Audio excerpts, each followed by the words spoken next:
In this episode, we're going to show you how to add or replace casters to your equipment. So casters come in all different sizes and varieties, and unfortunately they're not necessarily all compatible with all brands. So what you're going to want to do is try and identify what kind of model number you have of your equipment, or you can measure the hole centers on your existing casters. Today's demonstration, we're using our FryMaster fryer. You can locate the model number on the inside panel of the door, or you can check our other video how to locate model numbers on your equipment.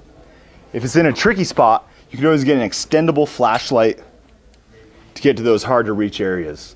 So currently we're measuring the centered holes of our existing legs or casters. In this case, I've started the center of this screw on 1 just because it's a little bit difficult to get to the edge of the tip of the measuring tape. You can also notice that it gets all the way over to 2 3/4 minus the 1. The distance of these two centers is 1 3/4 inches. You want to do the same thing for the opposing direction as well.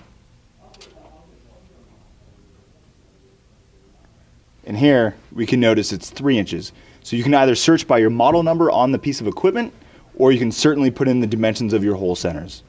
So also be sure that when you're searching for replacement casters, that you look for a caster that has a wheel diameter large enough to be able to put your equipment's bottom edge approximately 6 inches off the ground.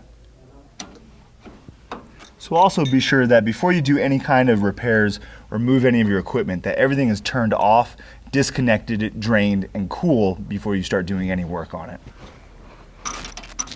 So also keep in mind, as you're replacing your casters, you might want to have some wedges to be able to balance your equipment upright while you replace your casters or legs. Or have an equipment dolly or a second hand to be able to stabilize the piece of equipment while you're working on the casters. So that's how you identify and install replacement casters for your equipment. Surely at times it might be easier to lay your equipment on its side to do its replacement maintenance. However, be sure that if you're working on a piece of equipment with a compressor, that you wait a full 24 hours once you place it back upright before you plug it in to allow the fluids to get back into the compressor.